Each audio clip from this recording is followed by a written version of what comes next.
తెలంగాణలో కులగణన సర్వే అత్యంత పారదర్శకంగా జరిగిందని ఎమ్మెల్యే గంటా సత్యనారాయణరావు అన్నారు.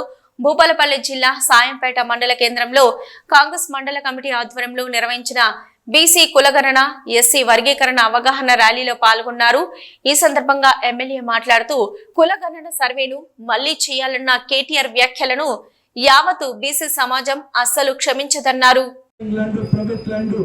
ఖరీదు పెట్టి కొనుక్కున్న భూములన్నిటికీ కూడా పట్టా పాస్ పుస్తకాలు ఇచ్చి హక్కులు కల్పించి కొనుగోలు చేసి అమ్మే విధంగా హక్కులు కల్పించి మీకు 5,000 రూపాయలకు ఎకరము రైతు భరోసా ఉంటే 1,000 రూపాయలు పెంచి 6,000 రూపాయలు రైతు భరోసా ఇచ్చే విధంగా మీకు వెసులుబాటు కల్పించడం జరిగింది ప్రభుత్వం. ఈ సందర్భంగా మేము తెలియజేస్తున్నాం.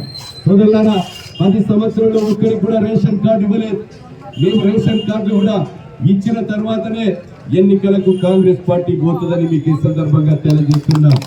ఈ రోజు భూమి కొనుక్కునే ప్రతి రైతు కూడా ఎకరాన 6,000 రూపాయలు ఇచ్చిన తర్వాతనే ఈ రాష్ట్రంలో ఎంతమంది అయితే కాసులు చేసుకుంటున్నారో కాసులు చేసుకునే 100 ఎకరం రైతుకైనా కూడా డబ్బులు ఇచ్చిన తర్వాతనే ఎన్నికలకు పోవడం జరుగుతుందని కూడా మీకు ఈ సందర్భంగా తెలియజేస్తున్నాం.